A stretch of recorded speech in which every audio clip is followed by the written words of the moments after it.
السلام عليكم ورحمة الله وبركاته. ما بحبش الكورة بس بحب أقول لكم الأخبار الحلوة. النهاردة أخبارنا عن الأهلي والزمالك في اللاعبين وإصاباتهم، ربنا يكفيكم شر الإصابات.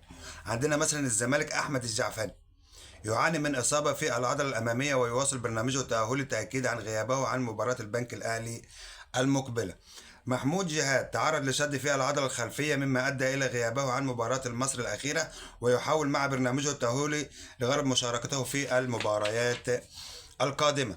معكم أحمد فتوح أصيب بتمزق من الدرجة الأولى في عضلة السمانة خلال مبارياته، مباراة ودية يخضع لتدريبات تأهيله وعلاجه. معكم شيكابالا يواصل شيكابالا برنامجه التأهيلي للتعافي من إصابته في الركبة. معكم محمود حمدي اللي هو شهرته الونش، عاد للمشاركة في التدريبات الجماعية بعد انتهاء فترة الإعفاء، ويستعد للمشاركة في مباراة البنك الأهلي القادمة.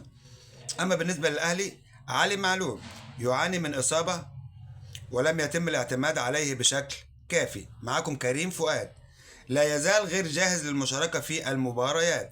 معكم يحيى عطية الله يشارك في التدريبات الجماعية بشكل تدريجي ولكن مستبعد اشتراكاته في المباريات بسبب غيابه المتكرر الدائم على طول. معاكم أشرف داري يعاني من إصابات متكررة مما يسبب قلق الجهاز الفني، إصابات على طول، ربنا يستر عليه. معاكم محمد مجدي اللي هو أفشة، يشارك محمد مجدي في تدريبة الكرة بشكل تدريجي بعد تعافيه من الإصابة.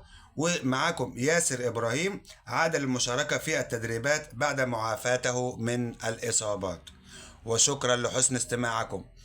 إعجاب بقى ومشاركة كده وظبط الكلام، أنا بجيب لك الأخبار الزيرو لسه.